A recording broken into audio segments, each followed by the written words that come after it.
bagaimana membuat branding untuk karya seni kita dan juga kita sendiri sebagai seniman, bagaimana membuat branding sebagai seniman atau personal branding untuk seniman.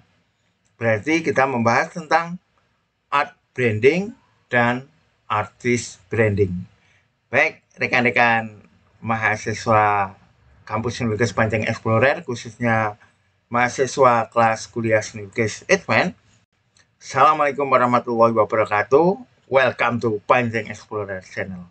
Rekan-rekan, kita kali ini akan membahas hal yang penting karena sebagai seniman tentu kita tidak berhenti pada penciptaan lukisan.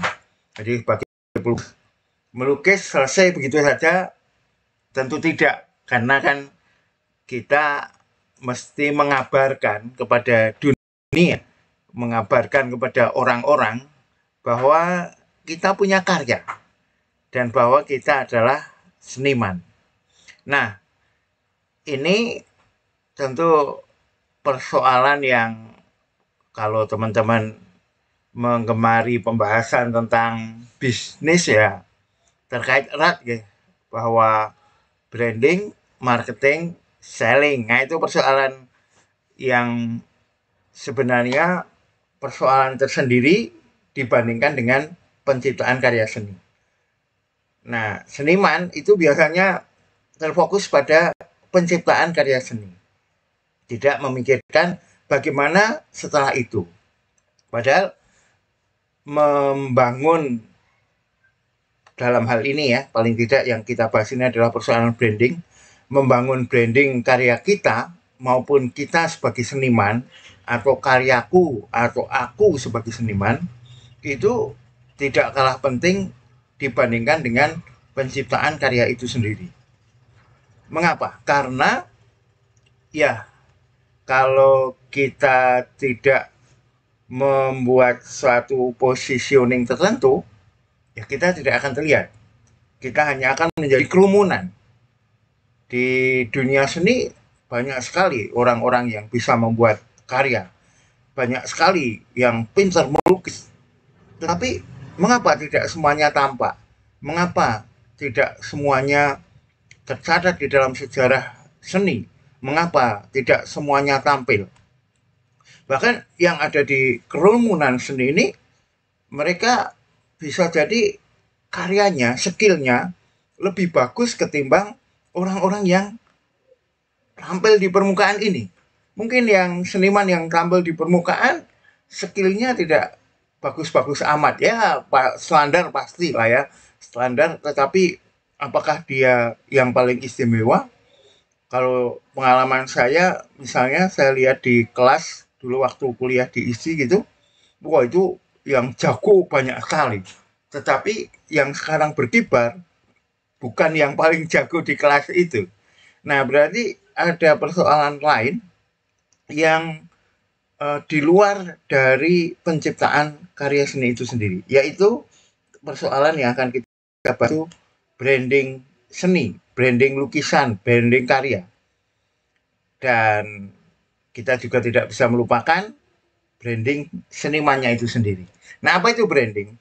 Branding adalah upaya memberikan value, nilai nanti kita bahas ya, value, nilai apa yang itu kita tanamkan ya, dalam tanda petik ya, kita tanamkan, kita masukkan, kita serahkan atau kita tempatkan.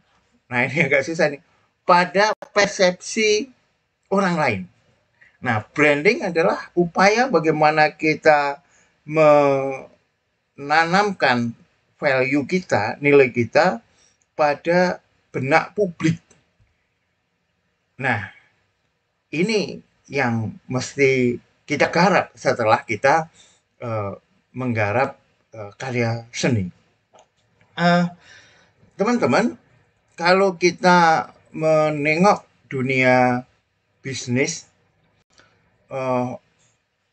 perusahaan itu pasti akan melakukan branding sebelum atau berbarengan dengan dia melakukan marketing dan selling. Nah, ini tentu Mas Kustrita ahlinya juga ini ya, karena Mas beliau kan bergelut di dalam hal ini ya.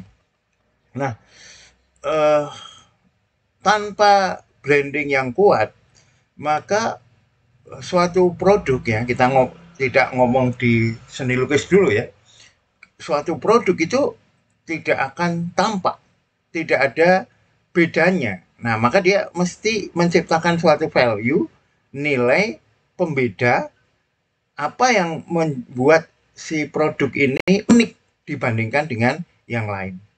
Kalau tidak memiliki keunikan atau unique standing point, maka dia akan sama saja dengan produk yang lain yang akhirnya ya tidak akan tampak, dia hanya akan di kerumunan, tidak muncul dari kerumunan. Contoh misalnya ya, eh, ketika kita ngomong permen misalnya, ya, suatu perusahaan membuat permen tanpa di branding, ya udah dia bikin apa, permen diwadahi, dibungkusi, terserah gitu aja ya, terus dijual gitu, wah dia akan sangat susah lakunya ya, dibanding dengan uh, produk yang di branding. Misalnya permen, taruhlah permen, kita pakai contoh misalnya Kopiko. Kopiko ini permen Kopiko untuk membedakan dengan permen-permen yang lain apa posisi uniknya. Nah, eh, kalau tanpa itu ya dia hanya akan menjadi permen yang sama dengan yang lain kan.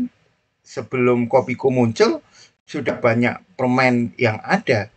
Nah, maka perusahaan Kopiko memberikan nilai sesuatu yang berbeda dari permen ini, yaitu apa? Gantinya ngopi, nah, gitu kan. Jadi Kopiko gantinya ngopi. Maka kalau orang tidak sempat ngopi karena kesibukannya, kalau habis makan-makan nggak ada waktu untuk ngopi-ngopi, padahal ngopi itu kan suatu aktivitas yang sangat digemari di Indonesia maupun di berbagai negara lain, maka dia memakai Kopiko. Nah, gitu kan. Jadi untuk membedakan yang dengan produk yang lain, dia memakai suatu nilai value yaitu gantinya ngopi. Yang value ini memang dibuat berbeda dengan yang lain. Agar apa ya? Agar dia tampak ya, tidak hanya di kerumunan permen tadi. Dan produk-produk yang lain tentu akan berusaha untuk berlomba-lomba mencari hal itu. Misalnya produk yang lain apa? Apalagi rokok ya, rokok. Rokok itu kan tidak boleh menyebutkan di dalam iklannya, misalnya di dalam iklannya, di posternya tidak boleh menunjukkan gambar orang merokok, asap rokok, rokoknya itu sendiri nggak boleh. Maka yang dibangun adalah value, nilai. Jadi yang dibicarakan bukan produknya, bahwa produknya ini enak, produknya ini harum kan enggak. Tetapi benak atau eh, konsumen ya, atau misalnya karena itu awal belum gitu ya, orang-orang calon konsumen gitu diberi eh, suatu persepsi tertentu yang diinginkan oleh produk rokok tersebut. Misalnya eh, sampurna hijau itu apa? Nggak ada lu nggak rame, ya gitu. Jadi yang pengen dibangun adalah dengan sampurna hijau ini akan terjadi keakraban antar teman. Nah gitu. Itu value yang pengen dibangun. Atau misalnya gudang garam. Pria punya selera. Kalau sudah merokok itu menjadi dia seorang pria yang berselera tinggi. Misalnya gitu kan. Marlboro misalnya ya. Dia memiliki branding adventure. Seperti seorang koboi. Nah, value-value seperti itu itu coba dibangun dan ditanamkan ke publik lewat campaign ya, iklan-iklan gitu, campaign yang harapannya dia publik itu akan membedakan si produk ini dengan produk-produk yang lain. Nah, eh, tadi kembali ke permen gitu. Kalau permen itu cukup produk branding ya, produknya ya, produk branding. Nah, sekarang kalau ke seniman itu produk branding ya. Seniman itu karya seni ya, lukisan itu kadang tabu disebut produk gitu ya. Padahal ya sebenarnya itu kalau kita ngomong di bagian bisnis ya tetap itu produk juga kan. Nah, kita sebut sebagai art ya. Jadi produk branding ada art branding. Nah, berarti kan kita mesti memberikan nilai tertentu terhadap karya kita, lukisan kita dalam hal ini kan karena Painting Explorer kan konsepnya di seni lukis bukan di karya yang lain. Namun uh, di dalam karya seni produk branding saja tidak cukup. Kalau di dalam permen tadi kan itu suka apa? Permen apa? Permen kopiko. Kenapa? Karena gantinya ngopi. Siapa yang bikin? Ah nggak tahu gitu. Nggak apa-apa, nggak tahu. Perusahaannya siapa? Ah nggak tahu, nggak apa-apa. Nah kalau eh, seniman itu tidak sekedar produk branding atau art branding, tetapi sang senimannya juga personal branding. Karena apa? Karena begini, teman-teman. Seorang, nah ini kan berhubungan dengan orang lain ya, misalnya yang mau memajang kita, kolektor, atau seseorang yang mau mengajak kita pameran, itu tentu ya kita ngomong orang yang mencintai karya kita lah ya, membeli karya kita. Kita nggak harus kolektor lah, itu pembeli bisa siapapun. Terus pembeli lukisan itu pengen atau memajang karya kita di ruang tamu gitu ya, memajang lukisan kita di ruang tamu. Kalau dia memang membeli karya itu dengan penuh kesenangan ya, tidak sekedar kan ada ya membeli karya seni yang penting dindingnya tidak kosong lah, lukisannya nggak peduli dari manapun, dari mana pinggir jalan lah, dari art shop, dari Sukaraja, dari Sukawati, terserah gitu kan. Ya ada saja yang seperti itu. Tetapi kan kalau dia pecinta seni meskipun nggak kolektor ya, dalam artian banyak mengkoleksi karya, itu memajang karya di rumahnya ya, mengikhlaskan dindingnya di kamar tamunya, apalagi nanti kalau sampai kamar tidur, itu tentu dia tidak akan sembarangan memilih. Dia tidak akan memilih kalau misalnya ya, dia sudah membeli lukisan, dipasang di ruang tamu, terus ada tamu datang gitu ya, temennya datang tanya, lah itu lukisannya siapa? Wah nggak tahu ini cuma dapat itu kan dia pasti eh, nggak apa ya nggak puas lah dengan karya yang kurang diketahui asal usulnya. Nah, mengapa begitu ya? Karena eh, pembelian ya itu kan eh, kalau kita jual beli gitu ya, itu kan eh, pem- penjual itu memberikan suatu solusi terhadap pembeli. Nah, pembelinya memiliki suatu problem yang penjualnya ini memiliki solusinya. Kalau solusinya sifatnya fisik, gampang. Misalnya eh, butuh solusinya, problemnya dia capek karena nggak punya tempat duduk, lesehan terus. Nah, solusinya ya beli eh, kursi. Nah, kursi ini bisa menyelesaikan problemnya eh, pembeli, yaitu capek nggak bisa duduk. Nah, kalau di kesehatan juga kan, misalnya dia sakit batuk, ini punya obat batuk. Nah, maka dia menyelesaikan secara fisik. Namun tidak selalu persoalan fisik, bisa juga dia persoalan skill atau persoalan keilmuan. Ya, misalnya dia punya problem mau komunikasi dengan orang asing, tapi dia nggak punya kemampuan bahasa Inggris, maka dia mencari penjual gitu ya, kursus dan sebagainya untuk mengajari kemampuan bahasa Inggris. Berarti dia mendapatkan keuntungan ya, keuntungan bukan fisik tetapi keilmuan. Nah, sementara ada juga problem eh, kedudukan, kedudukan dalam artian luas ya, problem ini ya, posisi. Dia itu akan eh, ada di akan ada di mana, akan ada di peringkat apa ya pembelinya itu ya. Dia akan ada di posisi mana. Maka yang dibeli tidak sekedar bisa menyelesaikan persoalan fisik, tetapi juga bisa mengangkat derajatnya gitu kan, paling tidak dalam persepsinya. Maka itu yang dia cari tidak sekedar persoalan fisik. Contoh misalnya ya, eh, ketika membeli jam gitu, arloji, nah apapun mereknya, arloji itu sama kan, isinya ya 12 jam lah apa putarannya. Kalau jam apa pakai jarum ya 12 ya. Kalau pakai digital angka ya sampai 24.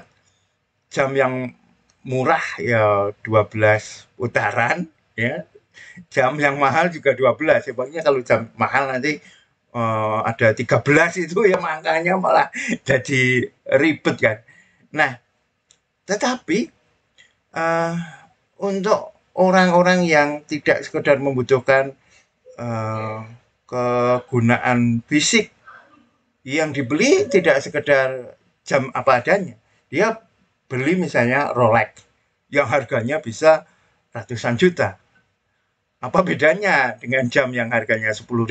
Sama aja. Jamnya apa waktunya. Tetapi karena dia juga membutuhkan posisi, maka dia mencari jam arloji yang dapat menunjukkan posisi itu. Nah, ini alhamdulillah nih Mas Thomas Sudoro juga sudah hadir di kelas, Mbak Deni, Mbak Kuria juga sudah hadir ya. Nah, ini saya lihat belum ada yang mengirimkan tugas, maka saya berikan materi yang penting ini ya, sehingga teman-teman nanti selain berkarya juga bisa mulai memikirkan tentang branding karya seni maupun branding seniman. Nah, karya seni atau seniman itu dia tidak sekedar berhenti pada tadi ya kepuasan fisik, kepuasan mental, tetapi juga pada posisi. Jadi orang yang memajang karya yang uh, seniman terkenal ya dengan seniman yang tidak dikenal tentu berbeda posisinya. Mereka yang memajang karya uh, seseorang yang sudah memiliki posisi unik dengan tidak memiliki posisi unik tentu berbeda. Nah, kalau yang tadi ya kerumunan tadi kan sama, maka kita perlu muncul melebihi kerumunan itu. Maka agar kita itu bisa muncul dan kita diketahui, maka kita mesti memberikan value tertentu ya pada karya kita. Value tertentu pada karya kita. Dan kita menopang dengan value tertentu yang sifatnya itu mendukung dengan value yang ada di dalam lukisan kita. Misalnya, kita lihatlah pelukis yang terkenal di Indonesia. Misalnya Avandi misalnya, Avandi apa bedanya ya posisi Avandi dengan taruhlah rivalnya Avandi ya saat itu rivalnya Avandi Basuki Abdullah. Nah, ini kan dua orang yang masih semasa gitu ya, segenerasi yang dia memiliki value yang berbeda. Eh, Kalau Avandi itu yang diangkat lukisan-lukisannya banyak kan tentang persoalan-persoalan orang-orang kecil, rakyat sehari-hari. Dia menopang dengan apa? Branding pribadinya dengan cara beraktivitas, cara berpakaian yang eh, menunjukkan hal itu. Misalnya Avandi kalau melukis ya di pinggir jalan tinggal ngelemprak gitu aja ya, bersila, memakai sarung, memakai kaos, tinggal melukis gitu aja. Sementara Basuki Abdallah tampak karya-karyanya ya melukiskan orang-orang penting, tema-tema yang kuat gitu ya, tema-tema yang besar gitu. Dan dia berpakaian perlente, dekat dengan pejabat. Meskipun Avandi ya dekat aja, tetapi kan dia berpenampilan membranding dirinya seperti itu. Nah, eh, itu upaya yang dilakukan ya. Atau kalau kita lihat seniman kontemporer sekarang misalnya ya, ada siapa yang paling banyak dibicarakan ya? Nasirun misalnya. Nasirun dia banyak mengangkat persoalan-persoalan tradisi, tradisional, wayang, batik, gitu kan, karya-karyanya banyak mengangkat itu. Terus dia sendiri juga membranding diri, dia orang-orang tradisional, bahkan tidak bisa bermain handphone gitu kan, tidak bisa bermain WA, tidak bisa bermain TikTok, kan, gitu kan, tidak punya handphone itu kan nggak mungkin lah kalau kita lihat uh, kekayaannya yang seperti itu ya, rumahnya yang seperti itu, museumnya atau galerinya yang seperti itu. Nah, tapi itu memang dibangun kan, dan bagaimana dia membalut dirinya dengan cerita bahwa dia itu adalah dulu kuliah di atau sekolah di Kria ya sebelum ke ISI dulu SMSR-nya Kria terkait dengan tradisi itu coba dibangun. Nah, kalau zaman dulu yang melakukan upaya membranding diri ini, yang membantu atau penyalur kan branding kan butuh saluran kan ini kan komunikasi kan. Komunikasi itu kan ada penyampai komunikasi, penyampainya ya, terus ada orang yang menerima, terus ada media, ada yang memediasi. Nah, seniman-seniman zaman dulu atau bahkan sekarang juga itu kebanyakan menggunakan media apa?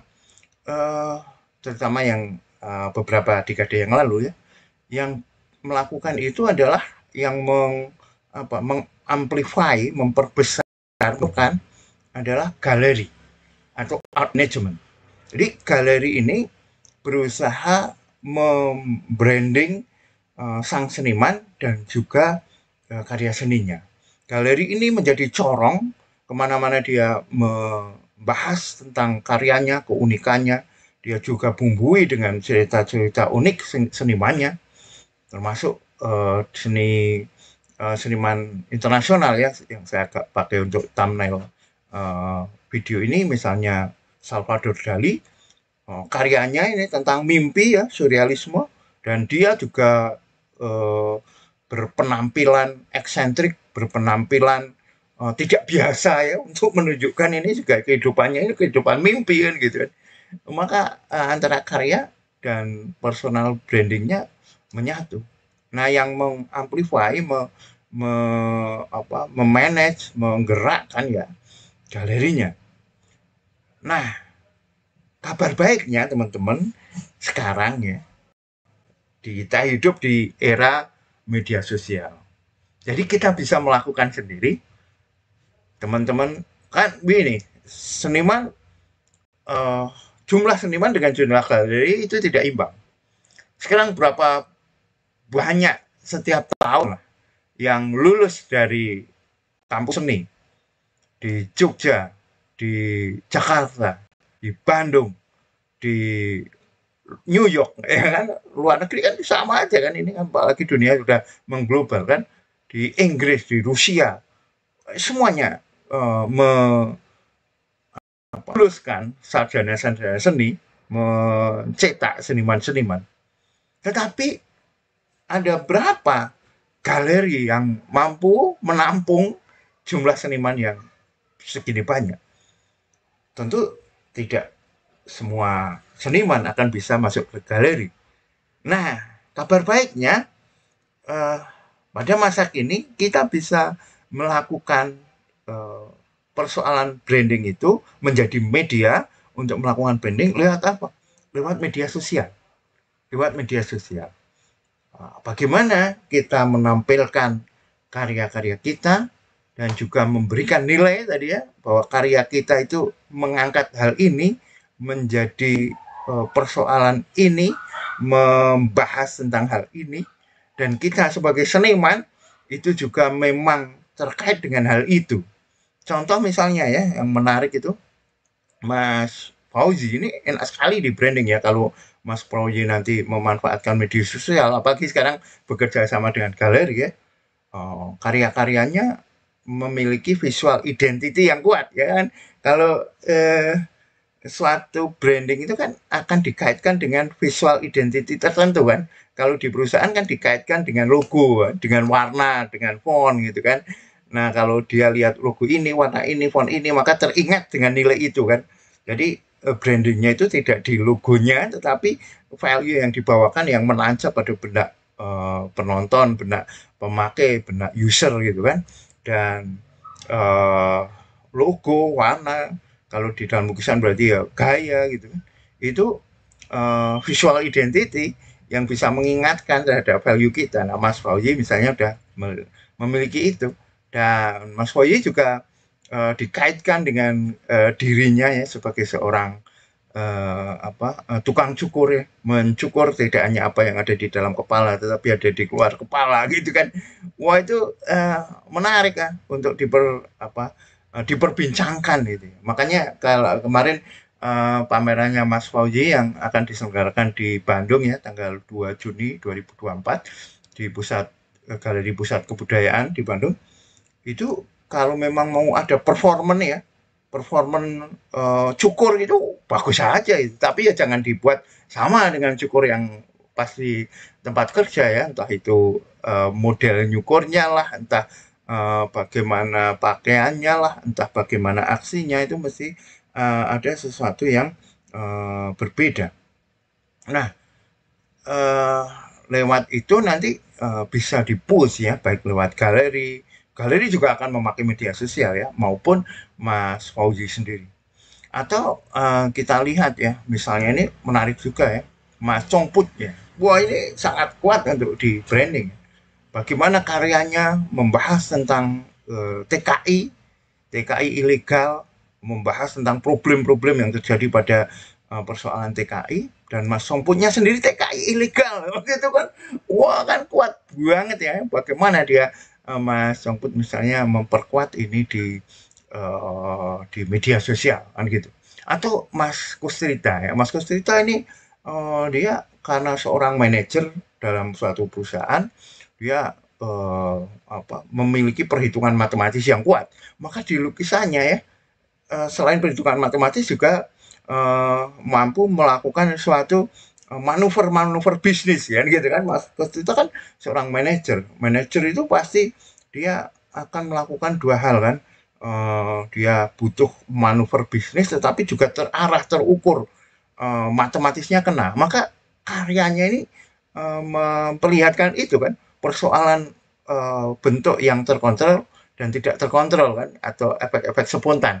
Nah, ini bisa di branding kan, tinggal bagaimana mengemas kan, bagaimana membuat narasi, bagaimana menyampaikan itu ke publik agar publik itu tertancap bahwa oh sing jenenge Kostreta itu wong ngene karyane ngene. Oh sing jenenge Fauzi itu orangnya begini karyanya begini. Oh jenenge Cang Putih karyanya begini. Dan tentu teman-teman lain pasti bisa melakukannya juga ya, Mbak Furia, Mas Edi, Mbak Anandita Alvina, Mbak Ekwana, Bu Indah, Mas Thomas Sudoro, Mas Badrul Zaman, Mas Congput tadi ya sudah kita bahas ya. Itu teman-teman, jadi saya yakin rekan-rekan pasti bisa ya menunjukkan posisi teman-teman ya, keunikannya. Maka salah satu caranya kan itu kan kita memakai subjek matter tertentu kan, subjek matternya apa. Nah, subjek matter ini usahakan yang relate dengan diri kita. Kalau kita membahas sesuatu yang eh, tidak kita kuasai, tidak ada ikatan emosional, ya kita susah untuk memberikan emosi kan, padahal di branding itu kan perlu ada emosi-emosi dalam pengertian emosi dalam pengertian psikologis ya, tidak emosi dalam pengertian marah ya. Bagaimana agar emosi itu muncul di dalam benak penonton. Contoh misalnya, saya ngomong masalah medis ya, akan tuh terbata-bata kan, kelihatan malah kelihatan bodohnya gitu kan, kelihatan nggak taunya. Tetapi coba yang membahas itu Mbak Ivana atau Bu Endah membahas tentang medis. Wah, dia akan melotok gitu kan, akan tahu persis persoalan medis luar dalam. Maka kemarin ya Mbak Ivana memberikan lukisan tentang pasien yang dia sok tahu karena setelah googling malah menggurui dokternya yang sudah kuliah bertahun-tahun. Wah, itu kan menarik gitu. Itu kalau tidak dokter nggak punya pengalaman seperti itu kan. Nah, karena Mbak Ivana itu dokter punya pengalaman seperti itu dah dibahasakan lewat visual. Nah, ini kalau diangkat ini menarik ya. Kalau saya yang ngomong itu masih wah ora mudeng ya persoalan kedokteran. Nah, maka teman-teman bisa mencari apa yang paling dekat dengan hati ya, paling dipegang, itu yang bisa dibahas lewat karya-karya. Gitu teman-teman, monggo saya tunggu karyanya, terutama untuk pameran Painting Explorer ketiga ya, pameran lukisan Painting Explorer ketiga Negeri di Cloud. Silahkan membahas tentang negeri di awan atau negeri di cloud ya. Silahkan saya tunggu karyanya. Nanti boleh diajukan di kelas, bentar saya unjukin ya, di kelas kuliah seni lukis Advance itu sudah saya buat khusus kolom untuk pameran ya. Jadi nanti teman-teman yang mau mengirimkan untuk pameran itu bisa dikumpulkan di tugas ke 66 ya, di tugas ke 66 ini silahkan teman-teman mengirimkan tugas ya, mengirimkan tugas. Nanti kalau iya ini negeri di cloud-nya. Nanti kalau teman-teman sudah terkirim, misalnya ini Mas Congput ini ya, ini bisa ya. Sudah nanti saya kirimkan Google formnya agar kita masukkan di apa namanya? Oh ini belum tampak ya, sorry. Bentar. Tampak belum? Bentar, saya buat dulu. Nah, ini ya. Oke. Oke ya teman-teman, teman-teman yang mau mengirimkan tugas atau mengirimkan untuk pameran Painting Explorer ketiga Negeri di Cloud bisa mengirim di tugas ke-66 ya. Silahkan mengirimkan dan nanti kita bahas untuk karya yang sudah diterima akan kita berikan Google Form ya agar lebih jelas lagi datanya. Oke rekan-rekan, itu kuliah kita. Saya tunggu karya teman-teman. Thank you very much. Assalamualaikum warahmatullahi wabarakatuh. Ikuti pameran lukisan Painting Explorer ketiga Negeri di Cloud. Gabung Kampus Seni Lukis Painting Explorer, kampus online berbasis YouTube Membership.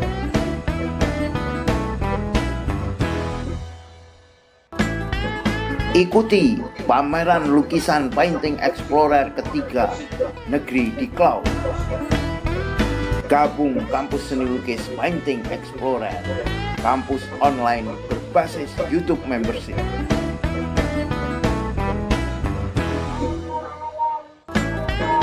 Ikuti pameran lukisan